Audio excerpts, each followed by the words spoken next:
Waalaikumsalam warahmatullahi wabarakatuh. Boleh kita mulai, Dok? Boleh, silakan. Betul.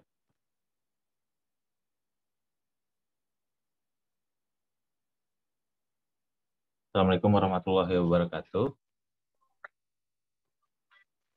Alhamdulillah pagi ini kita dapat berkumpul pada agenda rutin kita pada hari Sabtu, kuliah subuh. Alhamdulillah hari ini Dr. Rini Susita, spesialis bedah, konsultan bedah digestif, sudah dapat bergabung dengan kita hari ini. Hari ini kita akan membawakan judul kuliah subuh, colorectal emergency surgery. Terima kasih pada rekan-rekan yang dapat hadir pada hari ini. Baiklah, tanpa memperpanjang waktu, kepada Dr. Rini Suswita, spesialis bedah, konsultan bedah digestif, dengan judul topik kuliah subuh colorectal emergency surgery. Waktu dan tempat dipersilahkan, Dok. Oke, terima kasih. Bismillahirrahmanirrahim. Assalamualaikum warahmatullahi wabarakatuh. Waalaikumsalam warahmatullahi wabarakatuh.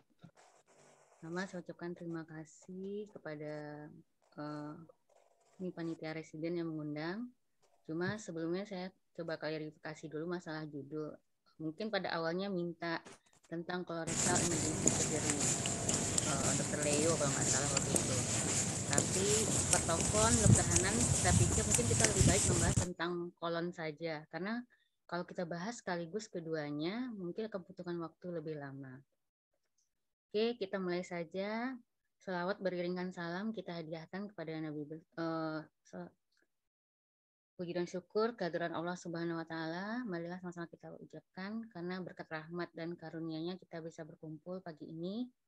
Dan salawat beriringkan salam kita hadiahkan kepada Nabi besar kita, Nabi Muhammad SAW. Allahumma sholli ala Sayyidina Muhammad wa ala ali Sayyidina Muhammad, yang berkat beliaulah kita bisa berada dari alam yang penuh kejahilan kepada alam yang terang benderang, yang penuh ilmu pengetahuan seperti saat sekarang. Saya izin share screen ya.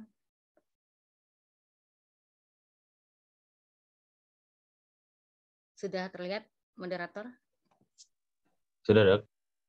Nah, kita bahas tentang kanker kolon. Ini overview-nya ya. Nanti mungkin akan sedikit saya singgung tentang rektum, karena dari kolon kita tidak bisa terlepas dari rektum. Tetapi kalau kita membahas sekaligus ini terlalu, apalagi rektum terlalu rumit dari anatomi dan dari tindakan operasinya. Tetapi mungkin nanti akan sedikit saya singgung. Sebagai pendahuluan, karsinoma kolorektal merupakan keganasan ketiga terbanyak di dunia. Dan ini masih merupakan masalah kesehatan saat sekarang karena merupakan penyebab kematian kedua. Baik data secara global maupun data per daerah di Amerika, di UK, merupakan penyebab kematian kedua. Angka kematian itu tercatat 530.000 per tahun. Nah, dari data Depkes tercatat 1,8 per 100.000 penduduk. Di Indonesia, pada data Globocan 2012, ini tercatat 12,8 per 100.000 penduduk usia dewasa dengan mortalitas 9,5% dari semua kanker. Dan dari data yang terbaru, ini jauh lebih menurun. Keberhasilan ini tercatat karena telah berjalannya diagnosa dini pada negara kita, yang dari awalnya survival rate-nya dari 20%, sekarang sudah mencapai 50%. Tetapi tentu saja diagnosa dini ini sangat diperlukan karena ketika kita melakukan tindakan pada stadium 1 itu hanya 11% survival rate-nya. Dan ketika melakukan tindakan pada stadium 4, survival rate-nya bisa meningkat sampai 97%. Apa saja faktor risiko yang bisa menyebabkan terjadinya kanker kolorektal ini? Pertama, bisa faktor keluarga. Jadi ini harus kita tanyakan, apakah pasien mempunyai riwayat keluarga menderita kanker sebelumnya? Atau mungkin riwayat pasien sendiri sebelum pernah menderita kanker. Mungkin kanker yang lain, bukan kanker kolorektal. Kemudian usia. makin tua seorang pasien, maka risiko untuk terkena kanker kolorektal makin tinggi. Ras juga, pada orang ras Afrika itu risikonya lebih tinggi menderita kanker kolorektal dibandingkan pada ras Asia. Dan ada juga faktor-faktor risiko yang bisa kita modifikasi. Kalau yang tadi keluarga, riwayat usia, serta ras mungkin tidak bisa kita modifikasi. Tetapi ada faktor-faktor risiko pada kanker kolorektal yang bisa kita modifikasi. Contohnya seperti kurangnya aktivitas fisik, tingginya konsumsi daging merah atau daging yang dimasak lama, kebiasaan merokok, dan konsumsi alkohol. Ini bisa kita modifikasi. Mungkin di Indonesia masalah alkohol ini tidak begitu menjadi persoalan.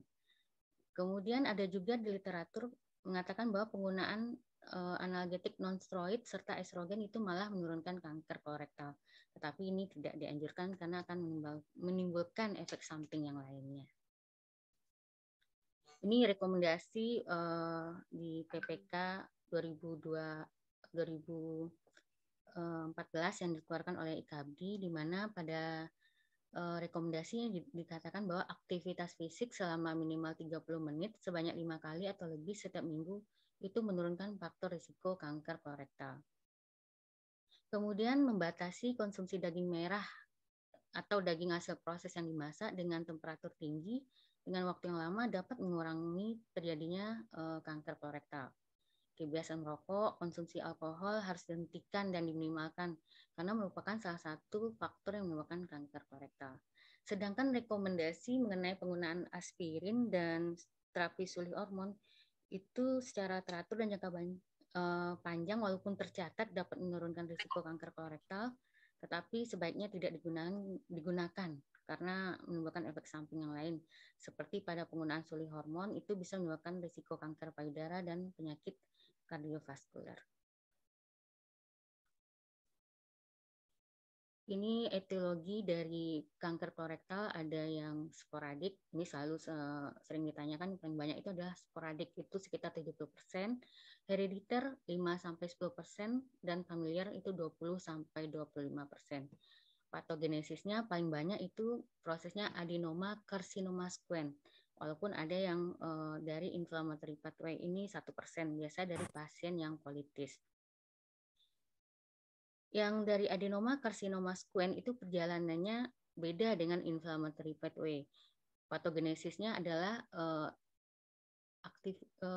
aktivasi dari faktor onkogen, yaitu KIRAS, dan terjadinya inaktivasi dari faktor supresor tumor. Di sini adalah adenoma poliposis coli dan PILIMA-3. Tetapi pada adenoma karsinoma squamous, APC ini berperan di tahap awal, di mana yang merubah normal mukosa menjadi early adenoma. Sedangkan pada inflammatory pathway, dia itu berperan di akhir mengubah high grade dysplasia menjadi cancer.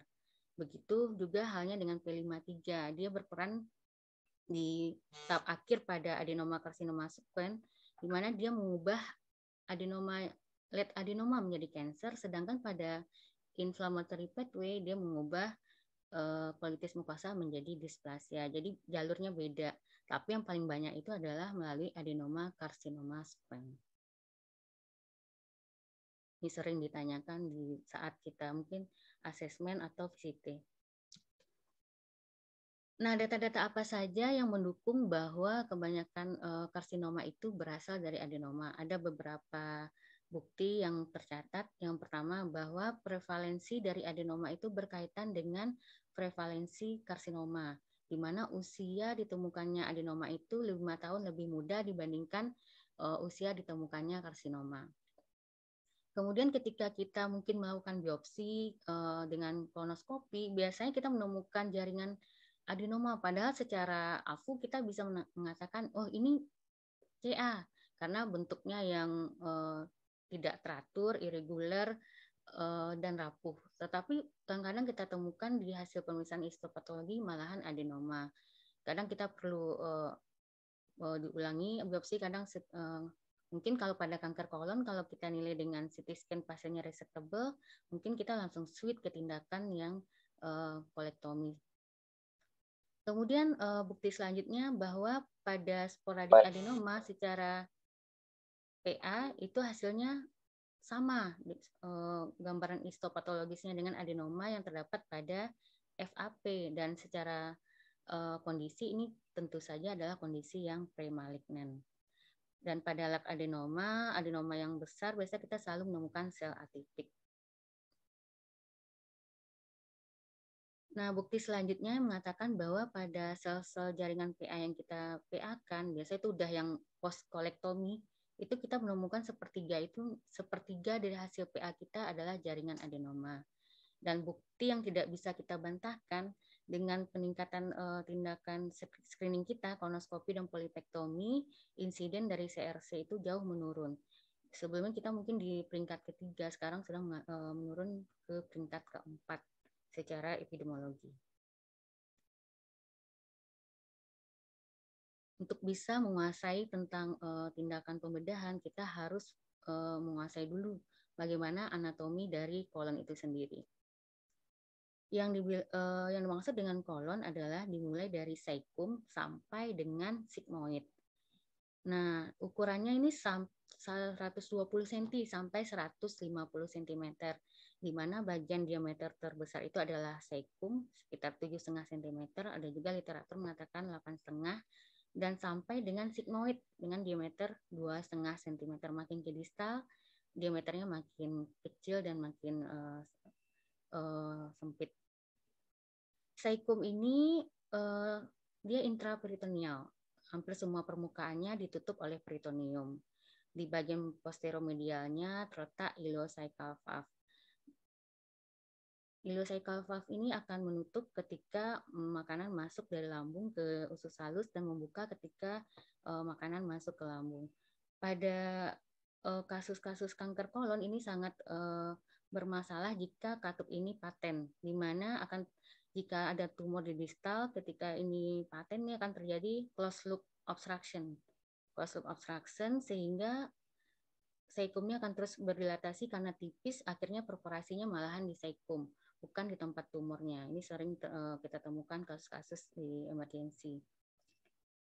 Ukurannya sekitar 6 cm. Kemudian kita naik ke kolon ascendens. Kolon ascendens ini terletak di sebelah lateral musculus psoas dan iliacus, kemudian quadratus lumborum, serta di bagian bawah dari rek kidney. Panjangnya sekitar 25 cm, sekitar 15 cm, di mana bagian anterior, lateral, dan medialnya itu ditutupi oleh peritoneum. Jadi ascending colon ini hampir mirip dengan descending colon. Tapi bedanya nanti kolon descending ini ukurannya diameter lebih kecil. Pada ascending colon, ini di bagian posteriornya itu tidak ditutupi oleh peritoneum, tetapi oleh jaringan areolar. Jaringan areolar yang merupakan pembentukan dari fusi embriologis dan diwakili bagian lateral oleh wetland. Kemudian ke transversum. Transversum ini bagian yang mobile. Nah, ini uniknya kolon dia selang-seling. Ada yang intraperitoneal pada cecum, ascending retro, transversum intraperitoneal, kolon descending retro lagi, dan sigmoid intraperitoneal. Pada kolon transversum, semua permukaan itu dilapisi oleh peritoneum. Dia terfiksir oleh plexura hepatica dan plexura lenalis. Bagian tertingginya bisa mencapai setinggi hipogastrium. Ini sekitar 20 sampai 25 cm transversum. Kemudian flexura lenalis. Flexura lenalis ini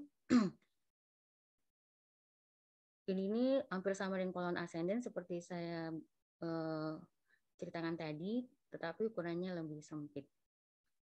Kita masuk ke sigmoid.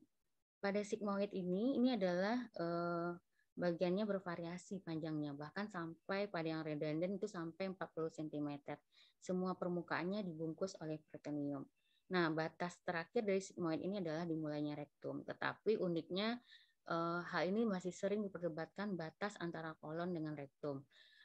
Dan hal yang pasti yang bisa kita bedakan antara batas kolon dengan rektum adalah adanya hausra. Hausra ini adalah sakulasi, ini adalah hausra. Ini gambaran hausra, sakulasi yang disebabkan pemendekan yang oleh tinea. Tinea ini ukurannya lebih pendek daripada kolon itu sendiri, sehingga pada kolon terbentuk sakulasi-sakulasi. Ini yang dibilang kita hosra. Kemudian petanda lain dari kolon adalah tinea. Dia ada 3 tinea, ada tinea omenthalis, tinea libera, dan tinea mesoclica. Kemudian tanda selanjutnya ada appendix epipelika. Mungkin tidak ada di gambar ini. Berakhirnya tinea hosra dan appendix epipelika merupakan tanda berakhirnya dari kolon. Dan itu setinggi sakrum 4. Ada juga yang mengatakan standarnya adalah batas dari rektum. Karena sekarang ini yang berkembang adalah jarak rektum dari anokutan len, di mana di Amerika menggunakan standar 11 sampai 12 cm, sedangkan UK menggunakan 15 cm. Dan di atasnya itu adalah sigmoid.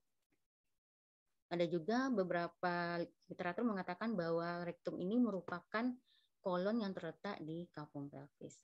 Tapi bagaimanapun yang tanda khas bagi kita secara intraoperatif adalah berakhirnya tinea, berakhirnya hosra, dan tidak adanya appendix epipelika adalah batas dari rektum.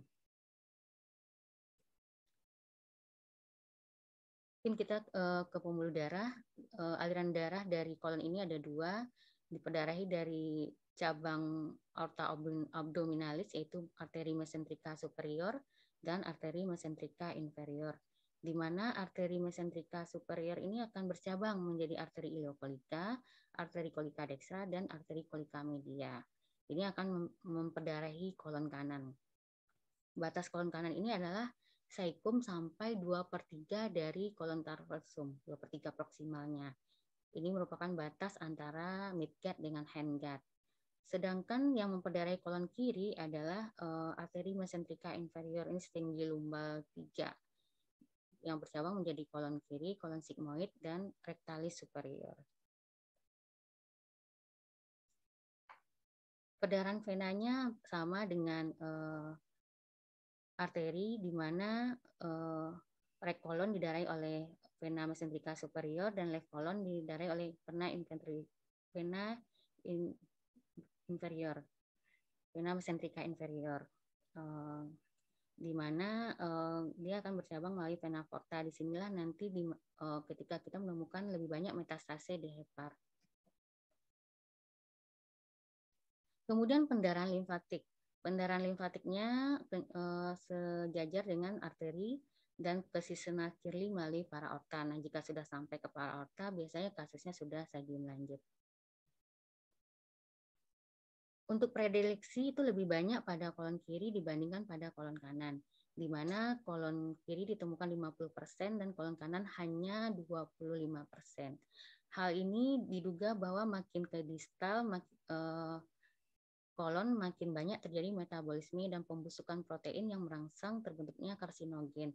Nah, karsinogen inilah yang akhirnya akan memicu terbentuknya karsinoma.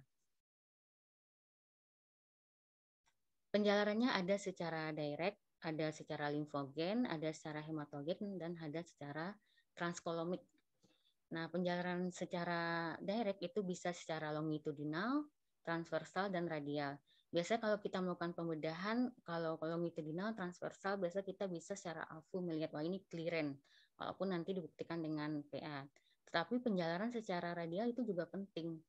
Contohnya pada kolon yang retroperitoneal, pada kolon ascendant dan kolon descendant, penjalaran radial itu bisa ke ureter, ke duodenum, dan ke otot-otot posterior abdomen.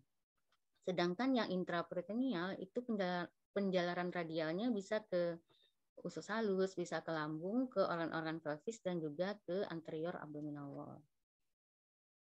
Kemudian limfatik. Penjalaran limfatik itu seperti yang kita lihat tadi di anatomi, dia akan awalnya kan ke mesokolika, baru ke para aorta, dan jika sudah ke para aorta itu sudah stadium lanjut. Penjalanan hematogen yang paling banyak kita temukan adalah ke liver, karena jalurnya penjalanan vena itu melalui sistem vena porta. Selanjutnya ke paru, ke ovarium, kelenjar adrenal, ke brain dan kidney, ke ginjal. Penjalanan transkolomik walaupun jarang, tetapi ini juga sering juga kita temukan pada sehari-hari di rumah sakit kita, yaitu ini disebabkan oleh adanya bisa melalui subperitoneal limfatik, penjalannya bisa juga karena rupturnya tumor dari permukaan serosa karena tumor telah menembus dari serosa sehingga menyebabkan terjadinya asites pada pasien. Walaupun pada literatur kasusnya jarang. Nah, jika kita menemukan pasien yang kita diagnosa dengan kecurigaan kanker kolorektal, walaupun kita sudah anamnesa tentang tumornya, tapi jangan lupakan pertanyaan-pertanyaan hal ini. Ini penting. Komorbiditas pasien, komorbid pasien apa? Karena ini akan menentukan nanti tindakan operasi kita dan persiapan kita untuk pre-op dan post-op. Kemudian, apakah pasien menggunakan steroid? Ini juga harus kita tanyakan. Apakah pasien juga menggunakan kemoterapi, radioterapi sebelumnya? Riwayat pembedahan. Nah, ini sering dilupakan ketika memeriksa pasien. Kita harus menanyakan kepada pasien apakah pasien itu mempunyai riwayat operasi sebelumnya. Dan jika mempunyai riwayat operasi, apa temuan operasi sebelumnya dan apa komplikasi yang ditemukan pada operasi sebelumnya. Karena ini data-data yang harus kita catat. Selain pertanyaan penting mengenai keluhan misalnya BAB berdarahnya atau adanya massa pada perut kanan bawah, ini harus kita tanyakan. Dan kemudian harus kita tanyakan juga jika sudah operasi sebelumnya apa hasil PA sebelumnya. Karena ini bisa menentukan apakah ini ada hubungan dengan penyakit sebelumnya atau ini merupakan penyakit tersendiri. Kemudian imaging, kita harus menanya, Pak, Bu, ada nggak sebelumnya udah dilakukan pemeriksaan USG, pemeriksaan CT scan. Kita harus bandingkan, jangan diulang lagi jika sudah ada pemeriksaan. Ini saya lihat kebiasaan ketika di daerah mengirim, kadang-kadang kita mengulang lagi pemeriksaan di rumah sakit kita, sehingga ini akan memakan waktu yang lebih lama. Kemudian jangan lupa menanyakan riwayat keluarga, apakah ada yang menderita kanker kolorektal atau menderita kanker yang lain. Riwayat inflammatory bowel disease juga harus ditanyakan karena ini beda, bisa jadi ini merupakan faktor risiko dari penyakitnya sekarang. Kemudian hereditary syndrome, apakah ada yang menderita FAP atau HNPCC atau pasien itu sendiri. Kemudian pada pemeriksaan fisik jangan juga dilupakan pemeriksaan tentang jika pasien mempunyai riwayat operasi sebelumnya adalah insisi sebelumnya. Karena kalau kita melakukan laparoskopi, pasien sebelumnya laparotomi ini akan menimbulkan kesulitan tersendiri dan kita harus lebih mempersiapkan alat-alatnya sehingga tidak memakan waktu lebih lama dalam operasi. Kemudian tempat stoma, apakah ada kadang-kadang pasien ini sudah residif, sebelumnya sudah operasi, sudah dilakukan pemasangan stoma, sudah diangkat tumornya, kemudian ditutup lagi, datang lagi kepada kita, jangan dianggap kasus baru, tapi itu adalah kasus residif. Hernia bisa saja hernia insisional, harus kita lihat massa, kelenjar getah bening, dan obesitas. Kalau obesitas ini akan menyulitkan pada operasi. Jadi kita harus memperhatikan data-data seperti ini karena dengan ini kita lebih prepare untuk tindakan selanjutnya. Kemudian pemeriksaan labor, kita harus memeriksa darah rutin, darah lengkap, mungkin yang berhubungan dengan kankernya sendiri, pemeriksaan CA, status nutrisi, albumin, prealbumin, juga gambaran inflamatory CRP. Ini idealnya kita periksa. Ini yang dikeluarkan oleh Panduan Penata Laksanaan Kanker Kolorektal oleh IKABDI. Standar harus kita tanyakan selain pertanyaan-pertanyaan tambahan tadi, yaitu keluhan utamanya adanya suatu pendarahan per annum, disertai peningkatan frekuensi defekasi dan atau diare selama minimal 6 minggu. Ini adalah risiko jika ada pasien salah satu dari ini, kemungkinan besar dia terkena kanker kolorektal. Kemudian pendarahan per annum tanpa gejala anal, itu pada usia di atas 60 tahun. Adanya peningkatan frekuensi defekasi atau diare selama minimal 6 minggu untuk usia di atas 60 tahun. Massa teraba, ini udah biasa kalau massa teraba pada fossa iliaca dextra dan juga adanya anemia, pasien biasa kita udah, oh ini biasanya CA saicum. Kemudian massa intraluminal dalam rektum, adanya tanda-tanda obstruksi pada mekanik khusus, biasa kita curiga itu kanker kolon dan setiap pasien dengan anemia defisiensi besi. Jika ada salah satu keluhan seperti ini, biasanya ini ada risiko high risk. Ini adalah panduan yang dikeluarkan oleh IKABDI tahun 2014. Nah, ini yang dikeluarkan oleh UK, hampir sama dia membagi tentang high risk dan low risk, dan kriteria ini sama dengan kriteria yang dikeluarkan oleh IKB tadi. Salah satu berarti ini kemungkinan besar menderita kanker kolorektal. Nah, jika dari anamnesa pemeriksaan fisik kita curiga pasien menderita kanker kolorektal, maka anjuran pemeriksaannya ada beberapa seperti kolonoskopi, barium enema, CT kolonografi. Ini adalah untuk pemeriksaan tumornya. Tapi saya lebih milih untuk yang ini adalah kolonoskopi karena kita walaupun dia invasif tindakannya dan membutuhkan sedasi biar pasien nyaman, tetapi kita bisa melakukan biopsi sekalian maupun terapeutik jika kita temukan adenoma. Kemudian kita butuhkan pemeriksaan CT scan ini untuk menilai sejauh mana tumornya menyebar untuk nilai N dan M-nya. Kadang jika fasilitas kita memungkinkan untuk metastasis hepar bisa juga kita lakukan MRI. Tetapi dengan kolonoskopi dan CT scan itu sudah cukup untuk menegakkan diagnosa kanker kolorektal. Walaupun banyak ada sigmoidoskopi, kolonoskopi, double kontras barium enema, dan CT kolonografi, tetapi masing-masing mempunyai kelebihan dan kekurangan tersendiri. Di mana saya bilang tadi kolonoskopi ini walaupun tindakannya invasif, tetapi ini kita bisa memeriksa kolon secara keseluruhan dan dia lebih sensitif dan spesifik. Nah, keuntungan barium enema dibanding kolonoskopi, kalau kolonoskopi kita tidak bisa mengetahui tepat lokasinya, karena biasanya kita hanya mengetahui ini anal kanal dan ini saikum. Paling kita jaraknya sekitar 20 cm dari anal kanal. Tetapi pada barium enema kita bisa mengetahui ini letaknya di kolon descendent kah, di kolon ascendent, atau di kolon transversum. Tapi sayangnya pada barium enema kita tidak bisa melakukan tindakan sekaligus seperti pada biopsi. Dan pada tumor-tumor yang ukuran polip kurang dari 1 cm itu kurang sensitif. Nah, ketika kita sudah melakukan anamnesa, pemeriksaan fisik, pemeriksaan penunjang, maka barulah kita bisa menegakkan diagnosa. Ini di gambar ini terlihat bagi keluhan-keluhan yang utama pada kolon kanan, kolon kiri, dan rektum. Ini ditanyakan kemarin pada residen waktu kita asesmen dan tidak ada yang bisa menjawab. Biasa pada kolon kanan keluhan yang utama itu paling banyak adalah nyeri dan massa, adanya teraba massa. Sedangkan di kolon kiri itu biasanya keluhannya jika massa itu biasa pada sigmoid, dan itu biasa sudah mengalami fistulasi ke arah fisika dan ke arah vagina pada wanita. Keluhan obstruksi itu malah jauh lebih besar di bagian distal dibandingkan pada kolon kanan. Jadi jarang walaupun ada kasusnya ileus obstruksi total etosa chiasecum itu jarang terjadi. Malah di chiasecum itu keluhan yang paling banyak itu adalah teraba massa dan pasien datang dengan keluhan riwayat transfusi berulang atau anemi. Ini NCCN guideline terbaru, tidak banyak perubahan dari sebelumnya, di mana pada tindakan T, N, dan M hampir sama dengan versi yang sebelumnya. Pada T1, tumor telah invasi ke submukosa, T2, tumor invasi ke muscularis propria. Pada T3 ini dia invasi ke muscularis propria ke dalam perikolorektal tisu, dan T4 telah mengenai organ yang lain, T4A dan dibagi T4B. Kemudian pada N1 dan N2, pada N1 dia ada penjarahan pada 1 atau sampai 3 kelenjar lymph node, dan yang ke N2 itu pada lebih dari 4 kelenjar lymph node. Dan pada M0 tidak ada metastasis, pada M1 terdapat metastasis.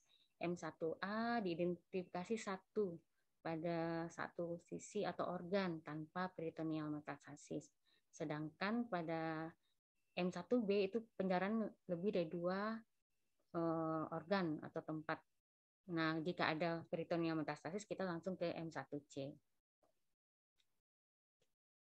Ini berdasarkan stadiumnya kita bagi, dan stadium 3 adalah yang sudah ada penjalanan ke KGB, dan stadium 4 jika sudah ada metastasis. Bersama dengan yang sebelumnya, pembagiannya tidak ada perubahan pada NCCN Guideline 2022. Kemudian jika kita sudah menemukan pasien, sudah kita nilai dari anamnesa, pemeriksaan fisik, kemudian dari pemeriksaan penunjang, maka kita tentukan pasien ini apakah pada pasien terdapat obstruksi atau tidak, ada gejala, ini istilahnya kita simptomatik atau non simptomatik. Yang kedua, apakah resectable pasiennya, karena ini akan menentukan tindakan. Jika pasiennya dari hasil workup kita tentukan pasiennya resectable tetapi tidak obstruktif, maka pilihannya adalah kita lakukan tindakan kolektomi dengan en bloc removal of regional lymph node jika pasiennya resectable dan non obstruktif. Tetapi jika kita nilai pasiennya itu obstruktif dan resectable, maka ada beberapa pilihan. Ini ada 4 pilihan. Yang pertama, kita lakukan one stage kolektomi dengan en bloc removal of regional lymph node, atau pilihannya kita reseksi dengan diversi, atau pilihannya hanya diversi saja, atau guna stent. Masing-masing pilihan ini sangat dipengaruhi oleh kondisi pasien.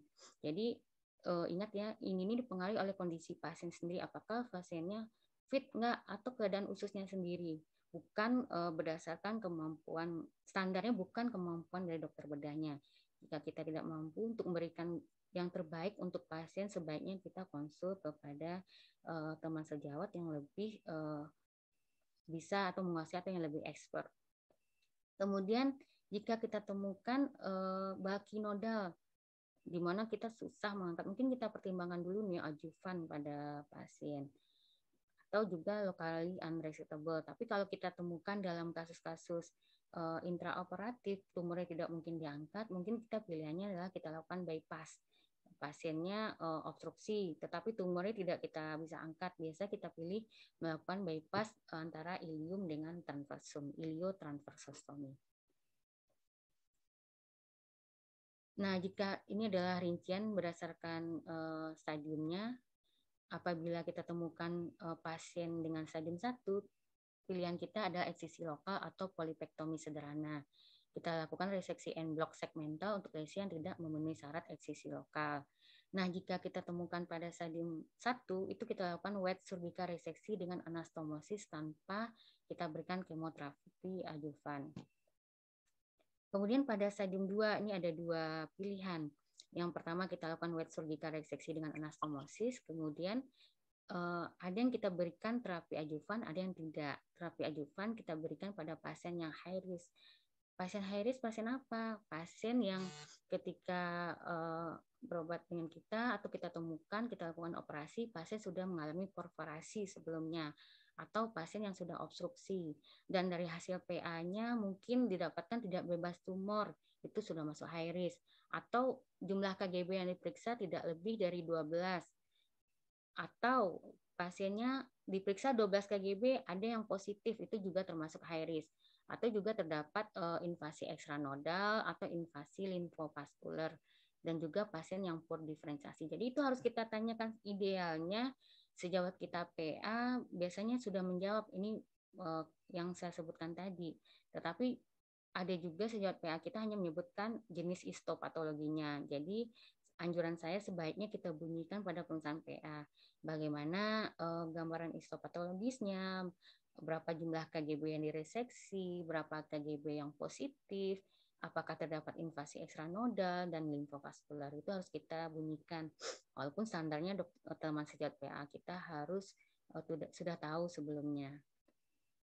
Kemudian pada stadium 3 kita lakukan wet cervical reseksi dengan anastomosis, kemudian kita lakukan terapi adjuvan setelah pembedahan. Pada stadium 4, nah stadium 4 ini stadium yang sudah mengalami metastasis. Ini kita bagi, kita lihat seperti saya bilang tadi, yang metastasisnya apakah resectable atau non-resectable. Kemudian tumor primernya apakah simptomatik atau tidak simptomatik. Dari itu baru kita tentukan tindakan. Jika simptomatik, yang dimaksud di sini simptomatik bisa pendarahan, bisa obstruksi, dan bisa perforasi. Nah, jika simptomatik, maka kita memilih melakukan tindakan dulu pada tumor primer. Jika tidak simptomatik, kalau simptomatik misalnya perforasi, kita lakukan bisa tergantung kebutuhan, apakah kita diversi atau reseksi tumor, atau ini tergantung kondisi pasien sendiri. Nah, kita nilai juga yang sekunder, apakah resectable atau non-resectable. Kalau dia resectable, sedangkan yang primer tidak simptomatik, ada beberapa literatur mengatakan kita lakukan yang sekunder terlebih dahulu. Tetapi ada juga yang memilih melakukan one step. One step itu primer dilakukan tindakan, dan yang sekunder juga dilakukan tindakan karena yang primernya simptomatik dan yang sekundernya ada resectable. Tetapi apapun pilihan kita, itu tetap tergantung pada kondisi pasien itu sendiri. Memungkinkan tidak untuk kita lakukan operasi yang lama. Kalau kita melakukan operasi heroik, kita bisa sebagai seorang dokter melakukan, tetapi kondisi pasien tidak stabil, ujung-ujungnya akan menyebabkan mortalitas pada pasien. Ini sandar reseksi berdasarkan lokasi tumor, di mana jika lokasi tumor itu di saikum dan di kolon ascendant kita melakukan right hemicolectomy. Nah, deskripsinya adalah kita mengangkat terminal ilium sampai transversum, kolon transversum, dan ini plexura hepatica tentu saja termasuk dalam pengangkatan ini. Kemudian pembuluh darah yang diangkat adalah arteri ileokolika, rectolic arteri, dan cabang kanan dari kolika media. Ini adalah right hemicolectomy. Kemudian pada kolon yang tumor pada plexura hepatica dan kolon transversum, yang kita lakukan adalah extended right hemicolectomy. Atau pada transversum kolon bisa juga beberapa literatur mengatakan mengangkat cuma transfer kolon, tetapi saya lebih memilih mengangkat extended right hemicolectomy karena ini bisa mengangkat secara lebih onkologis, dan KGB yang sering skip patient bisa terangkat sekalian, dan ini akan menentukan nanti staging pada pasien. Apa itu extended right hemicolectomy? Itu yang mengangkat terminal ilium sampai ke kolon descendant. Dan arteri yang kita masuk ke dalam ileokolik arteri, arteri kolika media, dan arteri kolika kanan. Jika tumornya ada di plexura lenalis, yang kita lakukan adalah extended left hemicolectomy. Jika kolonnya di kolon descendant, kita lakukan left hemicolectomy. Kemudian jika sigmoid colon, kita lakukan rectosigmoid resection. Ini di beberapa literatur, tetapi ada juga yang mengatakan bahwa jika tumor kolon descendant dan sigmoid colon itu biasa dilakukan anterior hack resection. Tetapi ini adalah standar, ini saya ambil dari swab. Ini batas marginnya sekitar 5 cm. Ini gambarnya, di mana ini yang right hemicolectomy. Right hemicolectomy ini mengangkat antara saikum, kolon ascendant sampai kolon transversum, dan mengangkat arteri ileokolika, kolika dextra, dan kolika media. Begitu juga mesokolonnya, tidak hanya arterinya yang kita angkat. Kemudian ini extended, mungkin kurang ini, extended right hemicolectomy, di mana bedanya dengan right hemicolectomy, kalau pada right colectomy kita hanya mengangkat pada cabang kanan dari kolika media, sedangkan pada extended right hemicolectomy kita mengangkat pada basis dari arteri kolika media. Ini yang transversotomy. Kemudian ini yang extended left hemicolectomy. Kita mengangkat cabang dari arteri mesentrika inferior, yaitu arteri left kolika. Sedangkan yang pada sigmoid ini kita mengangkat pada, kalau gambar ini dia mengangkat pada arteri sigmoidalis. Cuma untuk biar onkologis dan lebih mudah kan, biasanya saya lebih milih langsung mengangkat arteri kolika, arteri mesentrika inferior. Nah, jika kita sudah mengetahui apa diagnosa pasien, apa tindakan yang akan kita lakukan, dan jangan lupa untuk persiapan sebelum operasi, ini sangat penting. Apalagi di masa era sekarang, persiapan sebelum operasi intra-op itu akan menyebabkan pasien pulih lebih baik. Yang pertama, persiapannya adalah informed consent.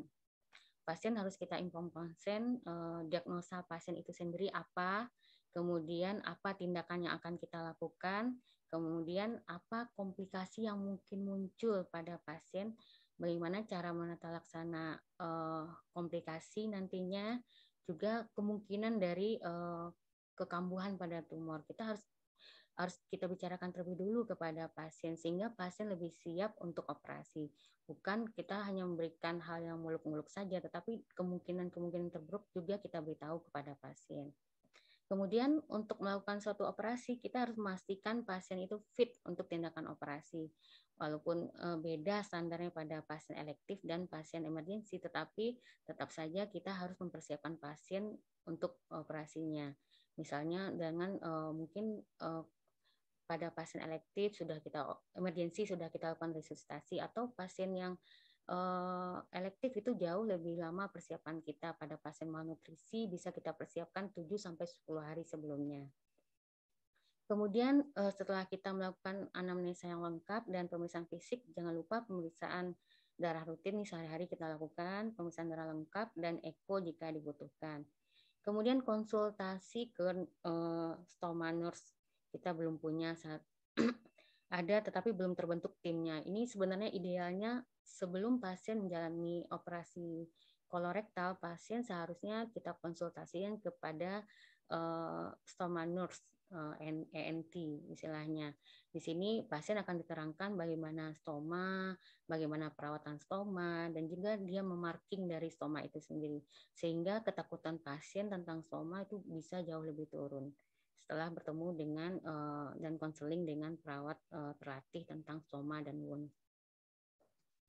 Kemudian persiapan transfusi darah ini harus kita siapkan juga, walaupun sebaiknya dihindari transfusi darah pada tindakan kanker kolon karena ini bisa meningkatkan imunosupresi pada pasien jika kita melakukan transfusi darah, dan ada juga beberapa literatur mengatakan ini berkaitan dengan angka referensi.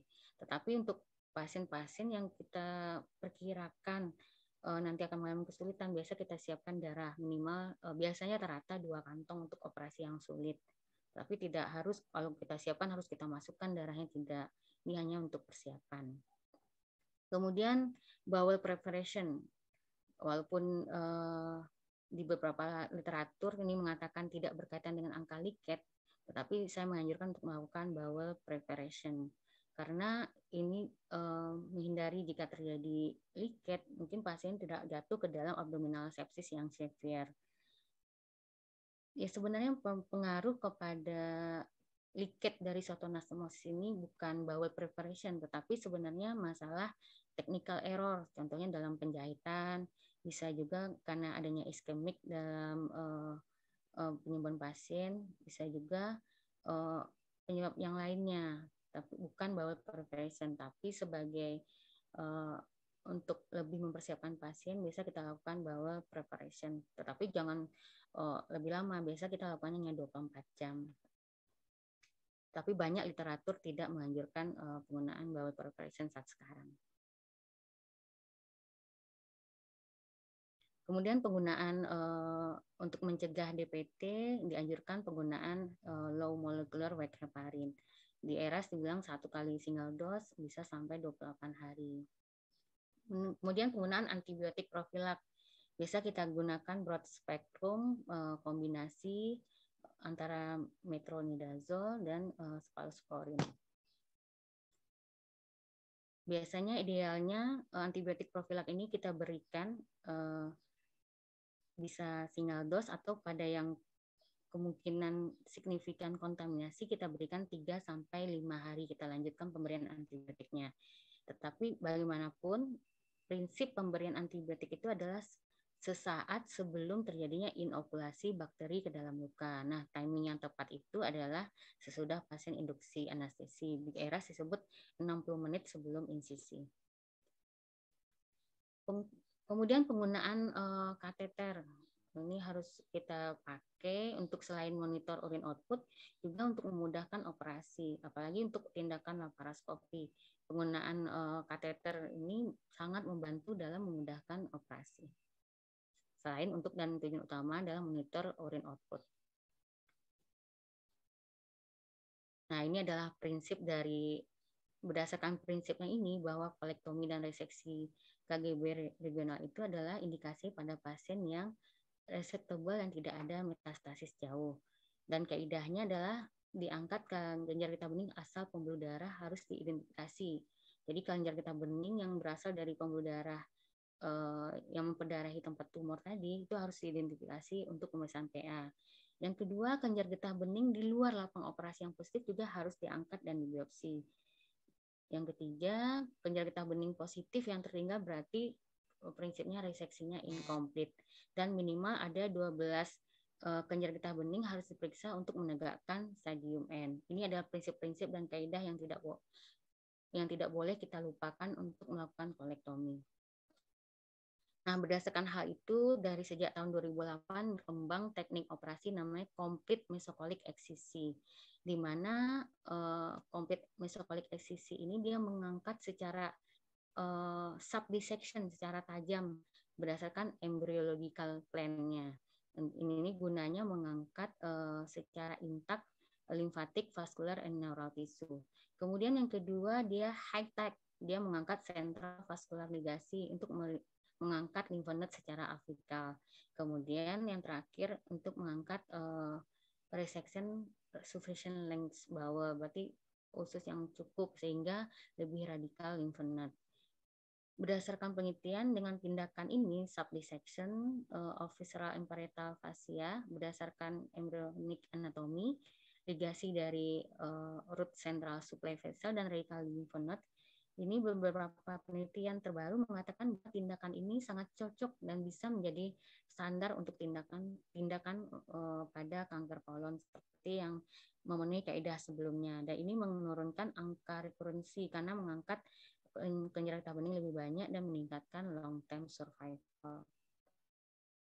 Ini tindakan hemopalektomi yang secara standar yang kita lakukan. Tapi kalau kita memakai standar CME, biasa kita terserah mau approach-nya medial, caudal, ataupun medial, kranial, ataupun kranial. Tapi standarnya biasa saya lebih milih kita memulai dari medial. Kita cari traves arcade, itu daerah antara persilangan dari arteri ileocolika seperti saya bilang tadi dengan mesentrika superior. Kemudian kita bebaskan di bagian retroperitonealnya sampai kita temui duodenum. Nah, setelah kita temui duodenum baru kita bebaskan. Bahkan bisa kita bebaskan sampai ke bagian plexura hepatica. Baru kita potong arteri ileocolika, baru kita lanjutkan ke bagian arteri collica dextra. Kadang-kadang kita tidak perlu memotong collica dextra karena ada beberapa variasi dari anatomi. Setelah kita menemukan sulcus Strang-Henle, kita lanjut ke atas sampai ke collica media. Jika kita hanya membutuhkan hemikolektomi kanan, kita cukup memotong bagian cabang dari kanan dari collica media. Nah, jika kita melakukan extended, kita memotong pada basis dari collica media. Baru sesudah itu kita bebaskan gastrokolika. Kita turunkan tumornya, transversumnya ke bawah sampai kita bisa mengidentifikasi pankreas. Baru kita mulai membebaskan white lens sebelah lateral. Sesudah itu baru kita lakukan reseksi pada kolon transversum dan ilium setelah kita membebaskan ilium dari mesenterium. Baru akhirnya kita lakukan anastomosis. Itu pada standar CME. Sedangkan pada yang left hemicolektomi, ini adalah step-step yang tadi saya terangkan, tindakan medial to lateral laparoscopic rectal hemicolektomi, di mana pertama kita melakukan isolasi dan divisi dari ileocolika. Nah, sudah itu baru kita lakukan isolasi dan divisi dari cabang kanan, middle colic vessel. Kemudian kita membagi rek kolon dan mesenteriumnya dari retroperitoneal fascia, dari medial ke lateral. Kemudian kita diseksi ligamen gastrokolika untuk menurunkan takedown hepatic plexura dan lateral ligamen. Kemudian kita diseksi ilium dan mesentrum dari retroperitoneum baru. Kemudian kita lakukan reseksi dari kolon transversum dan ilium dan akhirnya kita melakukan anastomosis. Ini adalah step-step yang kita lakukan jika kita lakukan tindakannya dari medial to lateral approach. Pada left hemicolektomi, walaupun yang di literatur yang mengatakan kita cuma cukup mengangkat cabang kiri dari arteri mesentrika inferior, tapi lebih memudahkan dan lebih onkologis jika kita mengidentifikasi arteri mesentrika inferior terlebih dahulu. Biasa kita mulai dari percabangan arteri iliaka dengan aorta abdominalis, kemudian kita susuri ke atas, itu sekitar 2-3 cm. Kita akan menemui arteri mesentrika inferior. Kemudian kita akan melakukan divisi pada sana, kemudian bebaskan retroperitoneal. Sebelum melakukan ligasi pada arteri mesentrika inferior, kita harus pastikan bahwa ureter dan gonadal vessel itu aman. Ini yang pada left hemicolectomy sering cedera. Ureter dan gonadal vessel juga arteri nervus hypogasthricus, jadi harus hati-hati. Sesudah itu baru kita ligasi vena mesentrika inferior. Biasa kita temukan di dekat dengan duodenum pars 4 dan pankreas. Kemudian hati-hati membebaskan pada bagian fascia aorta. Sesudah itu baru kita bebaskan di bagian lateral dan kita take down gastroplexuralinalis dan membebaskan gastrokolika hingga kita melihat pankreas. Baru kita melakukan reseksi pada kolon transversum dan sigmoid. Baru kita lakukan nanti anastomosis pada pasien-pasien yang mungkin kita lakukan anastomosis. Nah, anastomosis yang kita pilih bisa hand suturing, bisa stapling. Prinsipnya adalah serosubmukosal anastomosis. Bisa kita lakukan end to end, bisa set to set, bisa end to set. Ini pemilihan cara melakukan anastomosis di mana kita harus menginclude semuanya, harus serosa, muskularis, dan submukosa itu harus include, tetapi tidak mukosa. Jangan sampai menjahit, melakukan anastomosis dengan mengikat mukosa. Jadi prinsip adalah serosubmukosal suture. Pertama kali berkembang dilakukan secara interrupted di posterior, dilakukan ligasi dulu satu-satu, baru terakhir sudah posterior semuanya dilakukan ligasi jarak 4 cm dengan kedalaman 4 cm, baru dilakukan pengikatan dengan menggunakan tangan untuk memastikan kekuatan ikatan kita cukup dan tidak menimbulkan kontriksi. Ini yang berkembang, tapi bisa juga kita lakukan secara continuous. Yang paling penting harus kita ketahui adalah prinsipnya, yaitu serosubmukosal anastomosis. Ini gambar yang secara interrupted, kita lakukan pengikatan dulu pada mesentrium dan antemesentrium, kemudian kita ligasi yang posterior dulu, baru kemudian di anterior. Ini yang dilakukan secara continuous. Bisa juga kita lakukan menggunakan linear cutter, stapler, dan bisa juga kita gunakan ini yang linear cutter biasa pada kolon kanan right hemicolectomy. Pada left hemicolectomy biasa kita memilih menggunakan circular stapler. Jadi staplernya kita masukkan dari anal, kemudian kita lakukan stapling intraabdomen. Penggunaan drain, kalau penggunaan drain itu sebenarnya tidak dianjurkan. Banyak ahli bedah meninggalkan drain pada kavum peritoneal untuk meminimalisir konsekuensi dari terjadinya leakage dan mencegah akumulasi dari cairan yang akan menimbulkan infeksi. Tetapi ini sebenarnya tidak dianjurkan karena malah bisa menyebabkan secondary infeksi. Nah, ini jaringan yang harus kita dapatkan setelah kita melakukan operasi. Jangan sampai, ini sering saya lihat, ini harus diketahui residen, kadang hanya tumornya saja dilakukan biopsi. Ini beda. Kita tidak saja membutuhkan jenis tumor, tetapi juga secara keseluruhan utuh. Ini harus kita antarkan ke orang PA. Karena nanti orang PA menilai dan mengaudit apakah tindakan operasi kita sudah sesuai standar. Jadi harus secara keseluruhan, jangan hanya tumor saja. Ini saya ketemu di residen hanya mengangkat tumor, untung ketahuan. Nah, apa gunanya kita melakukan ini? Biar bisa dinilai secara keseluruhan yang saya sebutkan tadi. Bagaimana invasinya, bagaimana kejar getah benihnya, tentu saja jenis tumor dan diferensiasi tumor, batas proksimal, batas distal, serta batas radialnya, apakah bebas tumor. Manfaat dari kita mengangkat secara keseluruhan tadi dan memeriksakan KPA itu meningkatkan jumlah KGB yang bisa kita periksa, sehingga meningkatkan prognostik value dan survival pada pasien. Bisa juga skip lesion, bisa terangkat sekalian sehingga akan meningkatkan disease free survival dan overall survival pada pasien. Dengan kita mengangkat peritoneum secara intak juga meningkatkan jumlah lymph node yang kita angkat dan menurunkan kejadian spillet selama operasi. Yang terakhir saya bilang bisa juga sebagai bahan audit bagi teman sejawat kita apakah kita sudah melakukan tindakan operasi sesuai standar atau tidak.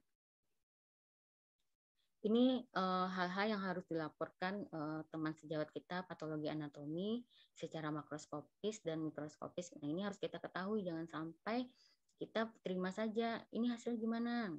Padahal harus dilaporkan semuanya ini. Dan untuk menghindari kesalahan atau kekurangan pelaporan biasa kita tanyakan.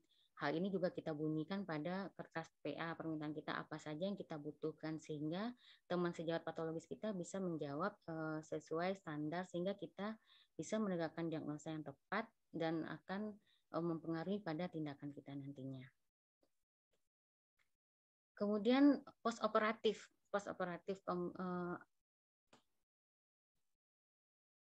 perawatan postoperatif biasanya sekarang kita sudah pakai enhanced recovery, di mana di sini prinsipnya adalah early feeding, early mobilisasi, pemberian IVFD dengan sodium retriksi, menghindari penggunaan DREN, penggunaan NGT, pemberian epidural analgesik, dan menghindari pemberian parenteral opiat. Dan dengan ini diharapkan perawatan pasiennya hanya 3 hari. Kateter biasanya kita gunakan sampai 3 hari, walaupun di sini bisa dipertimbangkan jika kita rasa pasiennya stabil, bisa penggunaan kateter itu 1 hari. Tetapi rata-rata kita penggunaan kateter selama 3 hari. Nah, jika kita menemukan ini pada saat VCT, ini jangan tenang dulu. Berarti ada sesuatu dengan anastomotik kita. Jangan anggap ini lukanya, oh luka basah hanya itu laporan. Tapi ini kemungkinan ini sudah terjadi liket, karena ini adalah gambaran fekal, bukan gambaran nanah. Ini harus kita lihat ya. Karena ada juga residen yang melaporkan luka basah, tapi tidak ada kekhawatirannya adanya suatu liket dari anastomosis. Jadi pasien yang menjalani operasi kolektomi itu kemungkinan besar terjadi liket itu harus diduga pada setiap pasien. Karena nanti jangan kita mengenalinya ketika pasien sudah dalam keadaan sepsis dan nanti tidak tertolong. Biasanya walaupun angkanya itu tidak terlalu tinggi, hanya sekitar 4%, kita harus tahu tanda-tanda gejala awal dari terjadinya anastomotic liket. Gejala itu bermacam-macam, tetapi yang biasa kita lihat, yang sebagai warning bagi kita, biasanya pasien itu demam tinggi, pasiennya takikardi, adanya distensi abdomen karena adanya ileus paralitik, dan adanya gangguan kardiorespiratori yang tidak bisa kita jelaskan. Itu jangan bilang, oh pasien, kita enak saja bilang pasien pneumonia, nanti konsul paru. Sebenarnya masalahnya terjadi pada kita, pada abdomen. Jadi jangan kita mikir yang jauh dulu, kita pikir dulu yang di bagian kita.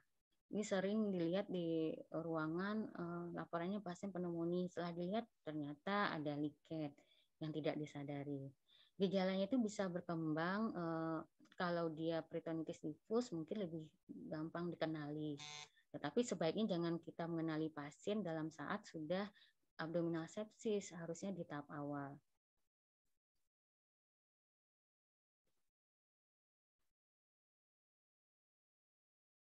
Nah, investigasi yang bisa kita lakukan jika pasiennya stabil, kita lakukan CT scan water soluble contrast, tetapi jangan lupa kita harus meresusitasi pasien terlebih dahulu.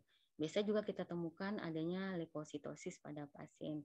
Pada gambaran, kalau kita tidak memungkinkan melakukan CT scan abdomen kontras, water soluble kontras karena mungkin tidak fasilitas kita tidak mencukupi atau karena sebab hal lain, mungkin kita bisa melakukan plan radiografi konsen post abdomen, di mana akan kita temukan nanti adanya distensi pada usus besar, usus halus, distensi.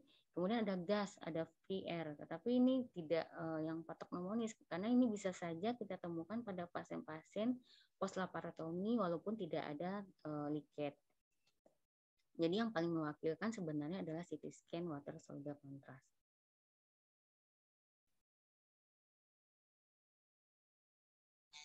Kemudian pada pasien-pasien yang lokalis peritonitis itu bisa kita pilih tindakan yang konservatif, bisa dengan kita drenase, kita lakukan USG, kemudian kita drenase per USG, guiding USG, kita berikan antibiotik, tetapi ini tidak menunda tindakan kita. Jika mengalami perburukan, mungkin kita lakukan laparotomi lebih cepat.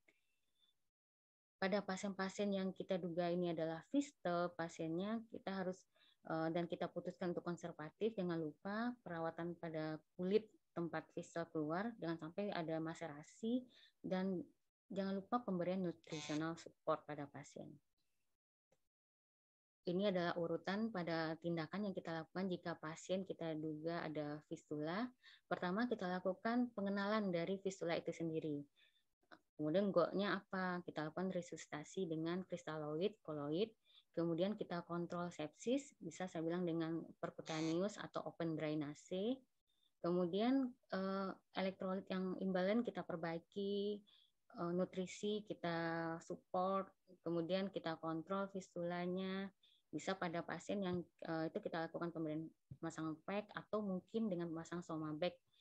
Itu kita kontrol jangan sampai mengenai kulit. Ini akan menyebabkan terjadi maserasi. Ini waktu yang dibutuhkan dan diharapkan sudah tercapai rekognisi dan stabilisasi ini adalah selama 24 dan 48 jam.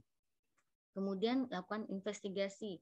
Investigasi ini seperti histogram kita lakukan atau CT scan abdomen untuk mengetahui patologi dari kebocorannya di mana. Dan laporan operasi ini biasa pada pasien-pasien kiriman daerah atau operasi oleh teman sejawat kita sebelumnya, kita harus catat operasi sebelumnya apa. Itu merupakan bagian dari investigasi. Ini membutuhkan waktu 7-10 hari. Kemudian baru kita lakukan decision apakah kemungkinan fistel ini menutup atau harus kita refer sesudah 6 minggu. Ini waktu mengambil keputusan ini antara 10 hari sampai 6 minggu. Kemudian definitive management, kita rencanakan tindakan kapan kita lakukan operative approach untuk mengembalikan fungsi bowelnya untuk menutup fistula dan menutup abdomen pada open abdomen. Itu berlangsung selama 3-6 bulan dari kita mulai menegakkan fistula, diagnosa fistula. Ini faktor-faktor kemungkinan di mana fistula itu tidak bisa menutup, adanya obstruksi di bagian distal, ada infeksi lokal, ada corpus alenum. Pada pasien open abdomen ini malah meningkatkan terjadinya fistula baru, atmosferik fistula. Adanya karakteristik fistula di mana terdapat fistula yang multiple, ada defeknya lebih dari 1 cm, dan pada short fistula. Pada pasien yang high output juga ini risiko untuk menutup spontan itu tidak lebih rendah, dan juga pada pasien-pasien yang malnutrisi. Oleh karena itu pada pasien-pasien yang kita pilih untuk konservatif, nutrisi harus kita perbaiki, jangan diabaikan. Kemudian kita masuk ke emergensi. Pada yang kasus-kasus emergensi itu ada bleeding, obstruksi, dan perforasi. Tetapi yang paling banyak itu obstruksi, sekitar 16% dari 20% kasus emergensi adalah kasus obstruksi.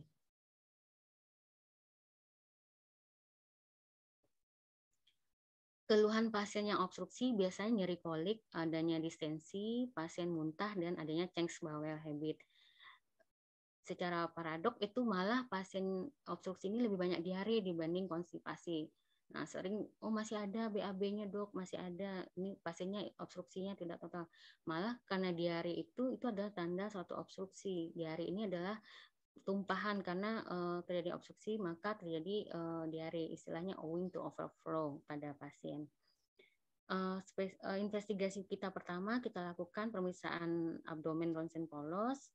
Kemudian di sana kita bisa melihat gambaran dilatasi dari usus besar tidak sampai yang gas ke distal, dan bisa juga kita lihat small bowel obstruksi pada obstruksi di cecum, tetapi ini kasusnya jarang. Bisa juga kita nilai dilatasi dengan ukuran seikum dan tidak adanya gas pada usus salut.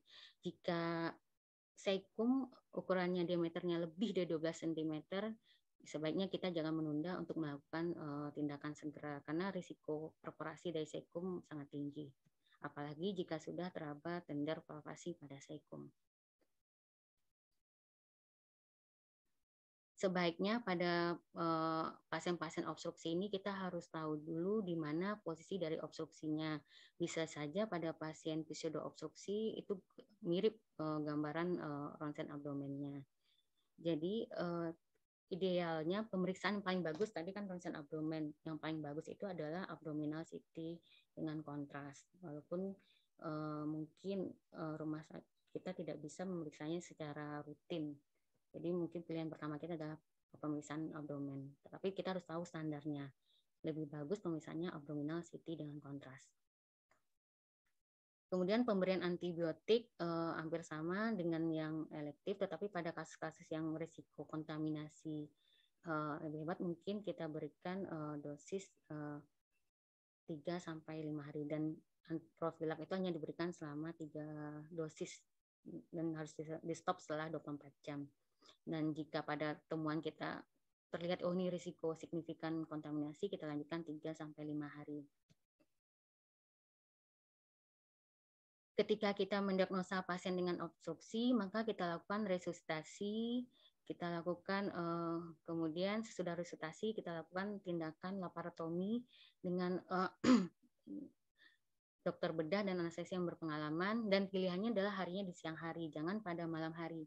Karena kalau malam hari tindakan kita akan berbeda, karena mungkin karena kita capek, seharusnya pasien bisa kita lakukan anastomosis, tumornya bisa diangkat, malah kita hanya melakukan diversi atau malah kita menimbulkan cedera pada pasien. Jadi anjurannya pada pasien-pasien obstruksi mungkin dipilih harinya itu pada siang hari di saat kita masih segar. Kemudian ketika kita melakukan laparotomi, pertama kali kita lakukan dekompresi dengan mengeluarkan gas. Biasa kita pakai needle ukuran 19 untuk mengeluarkan gasnya. Jika kita butuh yang lebih besar, biasa kita gunakan cup dari kita masukkan melalui terminal ilium dan kita keluarkan di proksimal daripada tumor.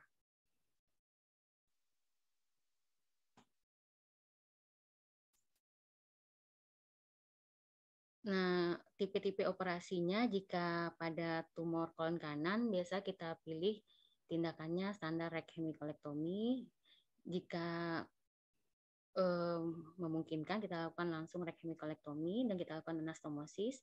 Pada kolon kiri ada beberapa pilihan secara tradisional, ada 3 tahap, di mana pertama kita lakukan defunctioning loop colostomy dulu, diikuti tindakannya reseksi dan anastomosis tumor, baru terakhir kita lakukan defunctioning stoma, penutupan.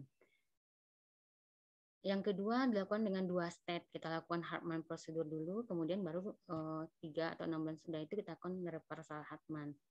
Yang terakhir kita lakukan one step prosedur, tetapi ini tentu saja mempertimbangkan kondisi pasien.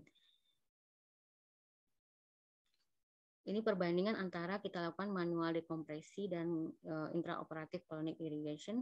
Perbedaannya colonic irrigation ini lebih lama dan ini biasa kita lakukan pada pasien-pasien yang memungkinkan untuk kita lakukan tindakan irigasi ini. Pada pasien-pasien yang kurang stabil, biasa kita lebih memilih manual dekompresi. Ini lebih tindakannya lebih simpel dan waktunya lebih sebentar. Kemudian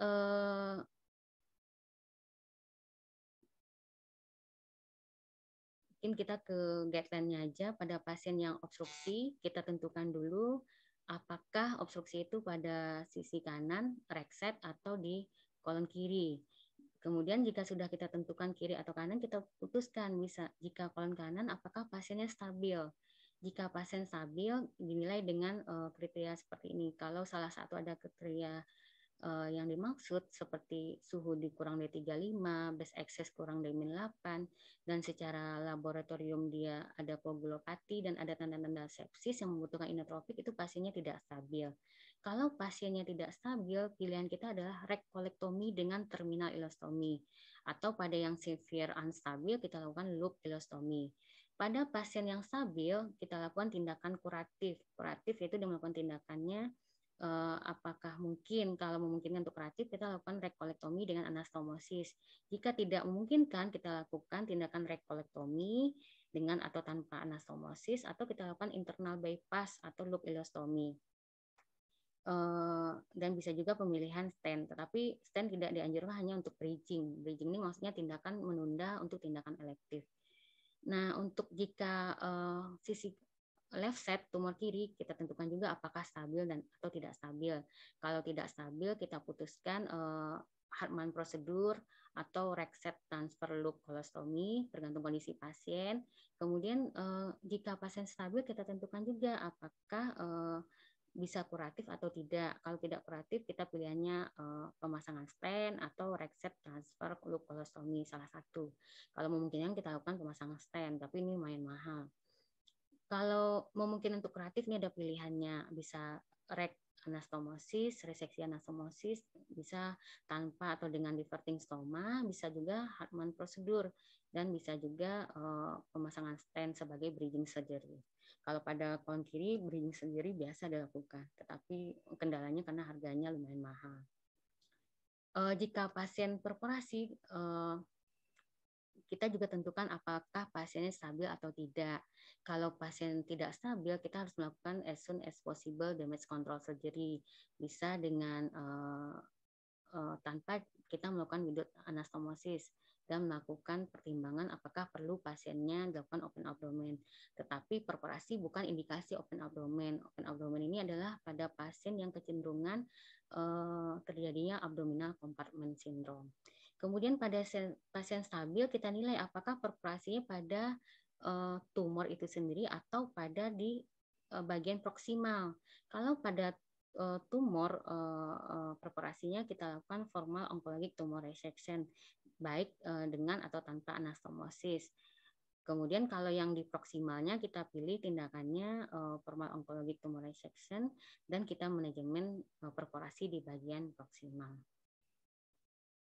Ini kemoterapi yang kita pakai pada kolon. Nah, untuk jika kita sudah berhasil menata laksana pasien, jangan lupa kita terangkan pasien untuk surveillance. Jangan sampai nanti pasien datang ke kita dalam keadaan residif dan sudah kondisi berat. Ini jadwal-jadwal surveillance-nya di mana biasa kita lakukan pemeriksaan ini secara umum. Pemeriksaan CA itu 3 sampai 6 bulan dalam 3 tahun pertama, pemeriksaan CT scan torak dan CT scan abdomen itu setiap 6 bulan, dan pemeriksaan kolonoskopi jika belum kita lakukan 3 bulan sesudah operasi, jika sudah 1 tahun sudah operasi. Itu tindakan surveillance untuk 1 tahun pertama. Nah, 3 tahun pertama. Nah, untuk tahun keempat dan kelima itu kelipatannya. Mungkin demikian saja karena keterbatasan waktu, saya akhiri. Kalau ada pertanyaan, saya kembalikan kepada moderator. Assalamualaikum warahmatullahi wabarakatuh. Waalaikumsalam warahmatullahi wabarakatuh. Baik, terima kasih pada Dr. Rini Susita, spesialis bedah konsultan bedah digestif. Sangat informatif sekali slide presentasi yang tadi, mulai dari awal sampai dengan teknik operasi dan beserta komplikasi dan guideline-nya. Mungkin izin Dok, boleh kita nanti share slide-nya ke rekan-rekan PPDS yang lain, Dok? Oh, boleh. Kalau untuk Anda, boleh. Ya, baik, Dok. Terima kasih, Dok. Mungkin untuk rekan-rekan PPDS yang lain, ada pertanyaan untuk colorectal cancer presentasi yang diberikan oleh Dr. Rini tadi. Dipersilahkan.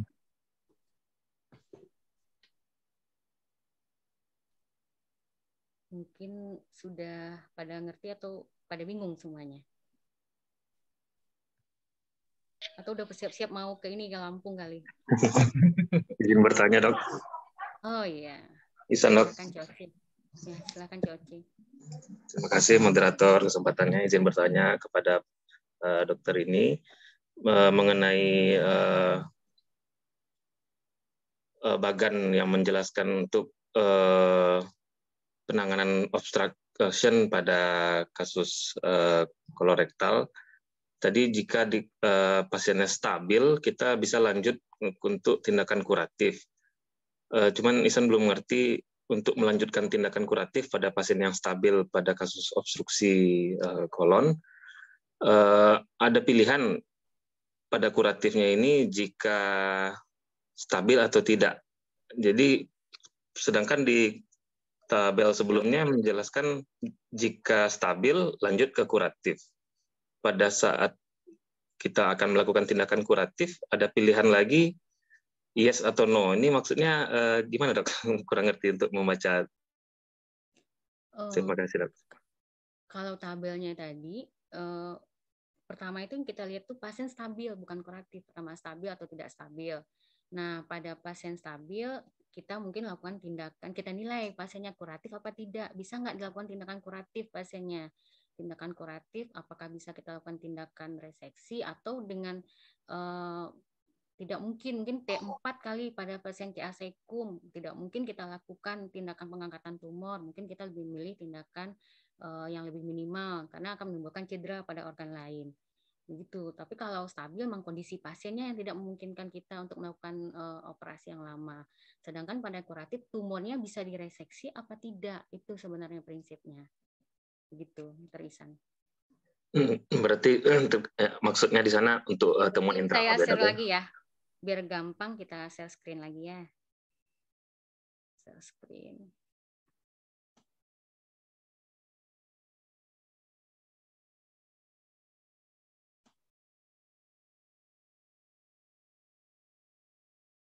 Ini ya. Oke. Oops, kok jadi ini.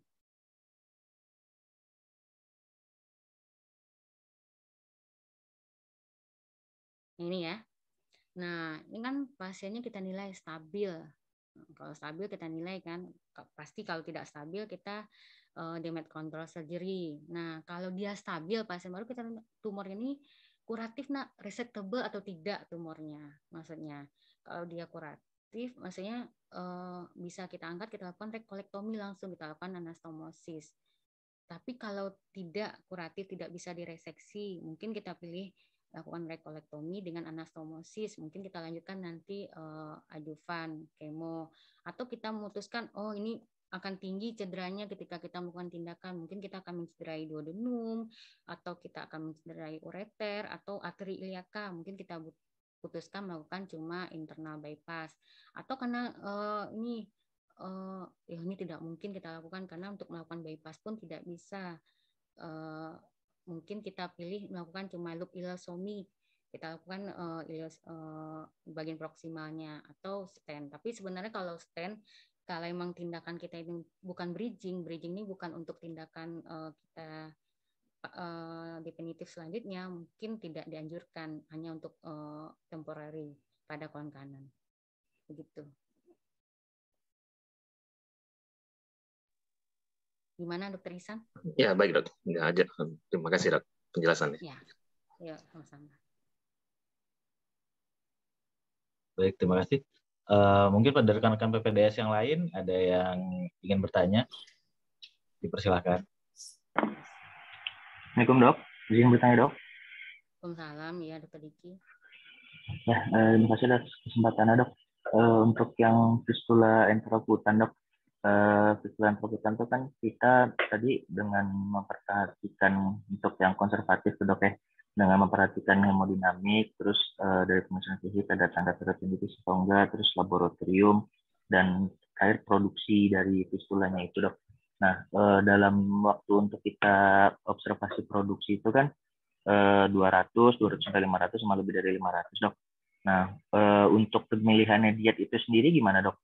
Sedangkan kalau misalnya kita puasakan, berarti kita nggak bisa menilai untuk jumlah produksinya itu dok.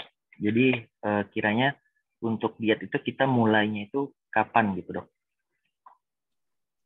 Karena mempengaruhi dari produksinya itu, jadi nggak, kalau sedangkan kita puasakan, berarti produksinya akan mengecil, tapi bingung gitu dok maksudnya gimana? Ya. Terima kasih, saya langsung jawab ya. Ini Dokter Diki pengalaman sekali, banyak ya pasien fistel kemarin. Sebenarnya waktu kita menilai kan ada fase kita investigasi. 24 sampai 48 jam. Itu yang pasien kita puasakan, kita lakukan resusitasi. Kita sudah memutuskan pasien ini low output atau high output sebelumnya. Nah, ketika kita sudah selesai fase resusitasi, kita masuk investigasi, itu sudah boleh kita memperbaiki nutrisi pasien, kita sudah mulai memberikan feeding pada pasien. Karena fase penilaian kita itu hanya di tahap-tahap awal. Nah, baru kita putuskan apakah ini akan kita switch ke laparotomi, tindakan lebih awal, atau bisa kita lakukan konservatif dan kita delay tindakan kita. Itu yang nanti kita masuk kepada fase yang dibilang fase decision. Nah, nanti kalau emang rasa kita bisa lanjut, tuh pasien sudah kita berikan diet biasa, gitu, diet secara bertahap. Itu sesuai dengan kebutuhan pasien. Kan sebelumnya sudah kuliah juga tentang nutrisi kalau saya nggak salah. Kita ukur berapa kebutuhan pasien, maka kita berikan sampai memenuhi nutrisi pasien. Kemudian baru kita putuskan memperbaikinya. Jika kita memilih untuk delay repair, itu biasa kita lakukan 3-6 bulan sudah terjadi fistula, itu sudah bisa pasien kita berikan diet. Jadi fase menilai itu ada fase awal, fase resusitasi, yaitu kita kenal dengan recognition atau stabilisasi, dan fase investigasi. Oke. Ya, terima kasih, Dok. Mungkin kalau saya melihat Dokter Iqbal Rifai, mungkin kalau ada tambahan boleh. Oke. Terima kasih Dokter, ini saya kira cukup. Oh, ya. Soalnya PPLS udah ngerti kan, beberapa kali diterangkan. Oke, terima kasih. Ya, terima kasih Dokter Keke.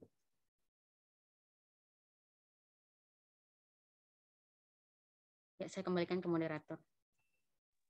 Terima kasih Dok atas penjelasannya. Dipersilakan pada rekan-rekan PPDS yang lain untuk pertanyaan.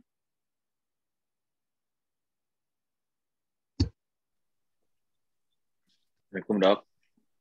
Bisa bertanya Dok. Ya, Dok Leo. Ya, Dok. Jadi yang tadi di table NCCN Dok. Jadi kan kalau misalnya dia yang stage 1 kan kita follow up-nya hanya berupa kolonoskopi Dok.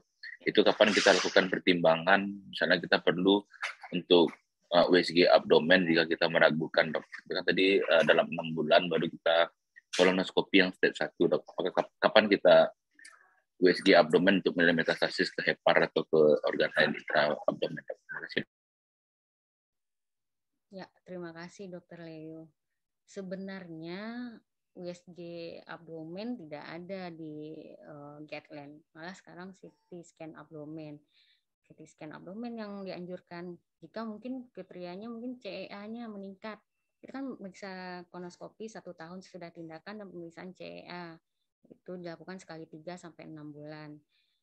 Dan pemeriksaan CT scan abdomen itu idealnya kalau memang ada kecurigaan mungkin dilakukan lebih awal, tetapi secara guideline itu paling rata-rata 6-1 tahun. Tetapi USG abdomen tidak ada di guideline. Demikian. Di scan abdomen itu dengan kontras IV dan oral ya, jangan lupa. Berarti kita langsung ke CT scan berarti Dok, kita nggak pakai USG ya Dok ya? Enggak, kita sebenarnya USG nggak ada standar, tapi mungkin nanti jangan sampai kita dinas di daerah yang tidak ada fasilitas, malah kita ngotot, oh saya maunya CT scan, saya nggak mau, jangan kayak gitu. Kita harus kadang-kadang harus mempertimbangkan yang tersedia di tempat kita. Mungkin untuk sementara kita pakai USG. Misalnya kayak di rumah sakit kita, kalau kita terlalu lama menunggu CT scan, kadang kita mau USG sendiri pasien-pasiennya. Ya, demikian. Terima kasih Dok. Ya, sama-sama. Terima kasih Dokter.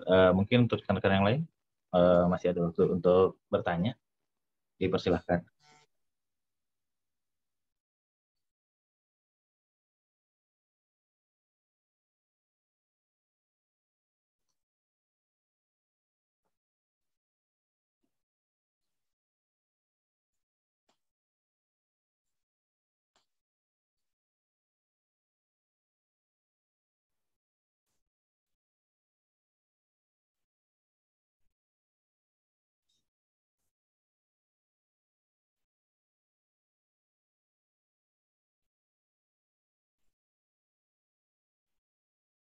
Dokter Anda? Ya Dok. Saya usul ke dokter ini nama-nama operasi itu kembali diingatkan kepada PPDS. Jadi jangan sampai setiap operasi tumor keganasan pada kolorektal namanya LAR. Terima kasih usul ke dokter ini supaya ditekankan lagi ke PPDS. Tumor kolon LAR, tumor ini LAR, seluruhnya LAR. Terima kasih. Siap, nanti saya share dok bahannya, tadi sudah diterangkan, nanti mungkin saya share ya bahannya. Biar nanti pas penjadwalan jangan semua tumor jadi LAR, lapor dok pasiennya post LAR, ternyata post hemikolektomi kanan. Pasien post LAR, ternyata hemikolektomi kiri gitu. Baik. Karena kita tahu sendiri kalau CA sekum, kolon asenden itu tindakannya namanya hemikolektomi kanan. Pada tumor yang di pleksura hepatika atau di transversum kita sebutnya extended right hemikolektomi. Jika tumor di kolon transversum di pleksura linalis itu extended left hemikolektomi. Pada tumor di kolon descendant kita bilang left hemikolektomi. Pada yang di sigmoidektomi atau disebut juga high anterior reseksi. Nanti pada rektum juga kita bahas. Jangan semuanya jadi low anterior resection. Oke, demikian moderator. Iya. Terima kasih dokter. Mungkin pertanyaan terakhir mungkin dari rekan-rekan PPDS, dipersilahkan kalau ada.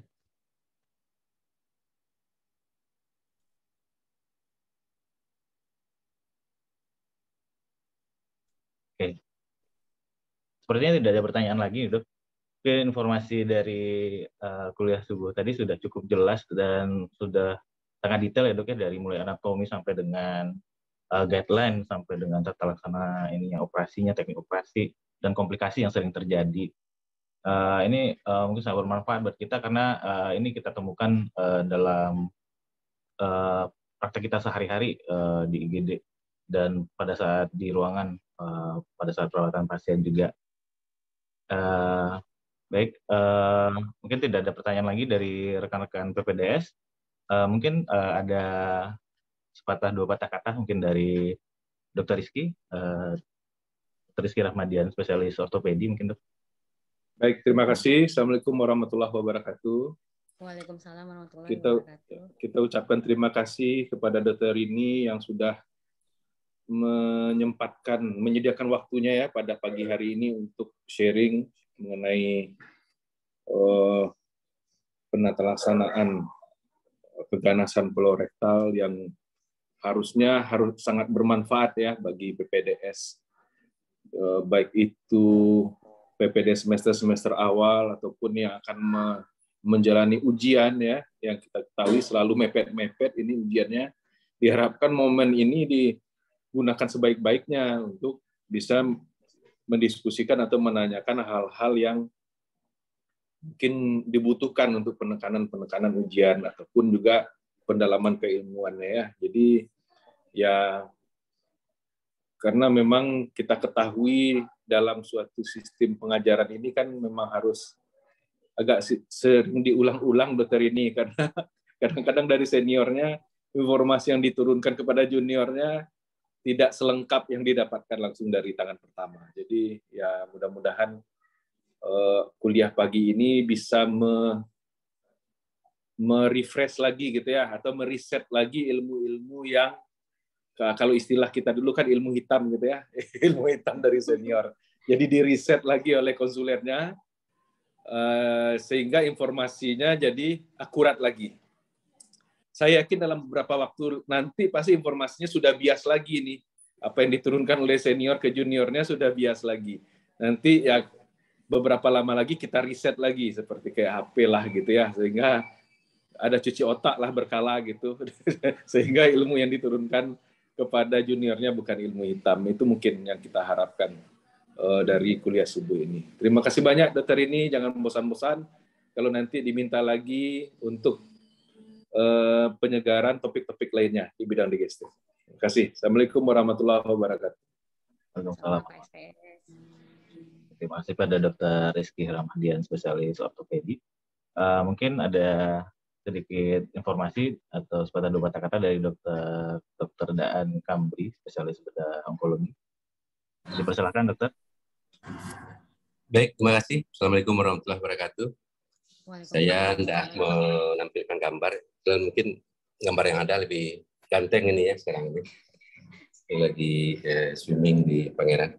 Ya, topik yang dibicarakan sangat menarik sekali ya, dan cara penyajian juga tadi cukup enak. Saya mau monitor dari awal, mungkin terakhir sebentar aja hilang dari peredaran sebentar karena olahraga. Tapi secara keseluruhan sudah lengkap nih saya kira, dan juga ada mentoringnya juga nih Dr. Keke tadi yang menyampaikan ini. Saya kira sudah cukup, Dr. Anda. Selamat Dr. ini, makasih ilmunya, Dr. Rizky. Terima kasih. Ya, Assalamualaikum warahmatullahi wabarakatuh. Assalamualaikum warahmatullahi wabarakatuh. Terima kasih pada Dr. Daan Kamri. Mungkin sebagai penutup, Dok, kebetulan ada Dr. Iqbal Rifai, spesialis bedah konsultan bedah digestif. Mungkin ada informasi yang ingin disampaikan, Dokter.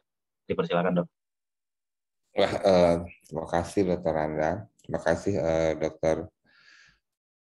Rini Suswitan telah menyampaikan ilmunya dengan sangat bagus sekali. Saya kira tidak ada yang saya sampaikan, cuma buat PPDS itu tolong apa yang disampaikan Dr. Rini itu diterapkan seperti apa yang dibilang Dr. Rizky tadi. Ilmu-ilmu hitam itu kan kita riset, kita ulang lagi sehingga ilmu hitamnya kembali jadi ilmu putih. Itu aja, dan selamat untuk Dr. ini, penyampaian sangat bagus sekali. Terima kasih pada Dr. ini. Itu aja Dr. Ana. Assalamualaikum warahmatullahi wabarakatuh. Waalaikumsalam warahmatullahi wabarakatuh. Terima kasih pada Dr. Ai, spesialis bedah konsultan bedah digestif. Mungkin dengan begitu berakhir pula acara kuliah subuh kita pada hari ini.